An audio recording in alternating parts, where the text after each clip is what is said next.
Sri Ramakrishna Paramahansa was born in 1836 to a devout family in rural Bengal. As a young man, Ramakrishna was interested in pursuing God consciousness above all other studies.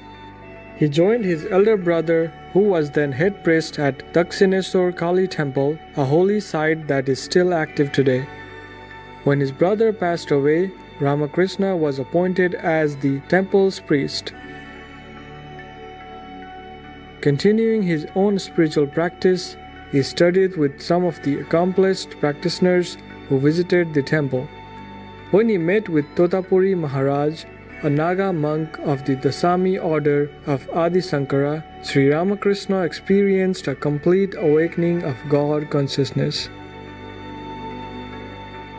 As he became more well known, people of all social backgrounds visited Sri Ramakrishna at the Dakshineshwar temple. In his teachings, Sri Ramakrishna emphasized the unity of all religions in leading to the ultimate goal of knowing God. Many of his lectures were recorded and later published as a book by one of his prominent disciples, Mahendranath Gupta.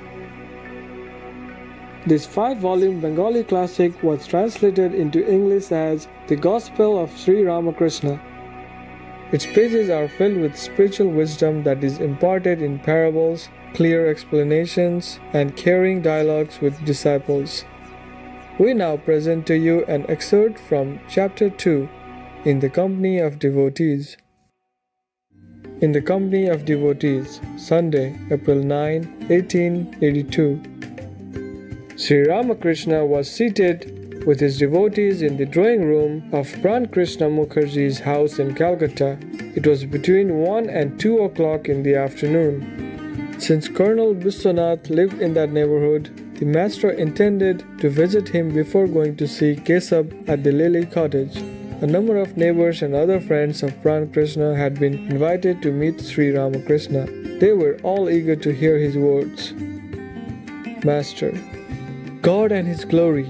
This universe is His glory. People see His glory and forget everything. They do not seek God, whose glory is this world. All seek to enjoy woman and gold. But there is too much misery and worry in that. This world is like the whirlpool of the Visalakshi. Once a boat gets into it, there is no hope of its rescue.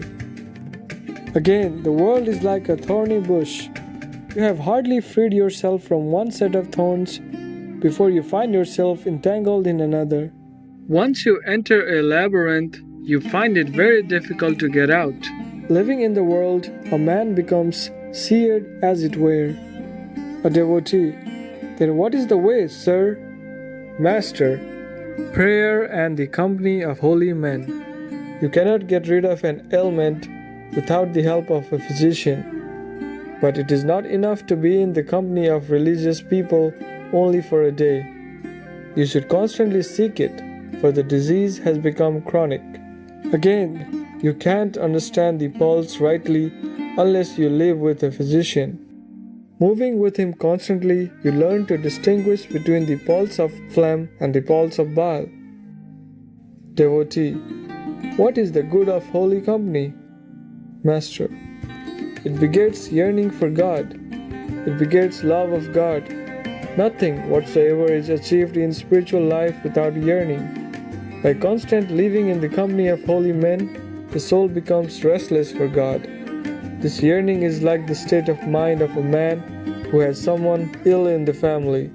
His mind is in a state of perpetual restlessness, thinking how the sick person may be cured. Or again, one should feel a yearning for God like the yearning of a man who has lost his job and is wandering from one office to another in search of work. If he is rejected at a certain place which has no vacancy, he goes there again the next day and inquires, is there a vacancy today? There is another way, earnestly praying to God. God is our very own. We should say to Him, O God, what is Thy nature? Reveal Thyself to me. Thou must show Thyself to me. For why else hast Thou created me? Some Sikh devotees once said to me, God is full of compassion. I said, But why should we call him compassionate? He is our creator. What is there to be wondered at if he is kind to us? Parents bring up their children. Do you call that an act of kindness? They must act that way. Therefore, we should force our demands on God. He is our father and mother, isn't he? If the son demands his patrimony and gives up food and drink in order to enforce his demand, then the parents hand his share over to him 3 years before the legal time. Or when the child demands some pies from his mother and says over and over again, "Mother, give me a couple of pies. I beg you on my knees." Then the mother, seeing his earnestness and unable to bear it anymore, tosses the money to him. There is another benefit from holy company. It helps one cultivate discrimination between the real and the unreal. God alone is the real, that is to say, the eternal substance, and the world is unreal, that is to say, transitory. As soon as a man finds his mind wandering away to the unreal, he should apply discrimination.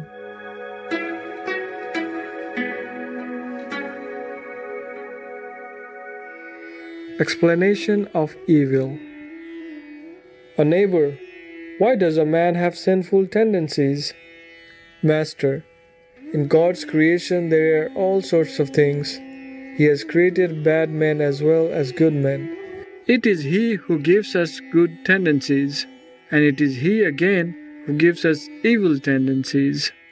Neighbor: in that case, we aren't responsible for our sinful actions, are we? Master: sin begets its own result. This is God's law. Won't you burn your tongue if you chew a chili? In his youth, Mathur led a rather fast life, so he suffered from various diseases before his death.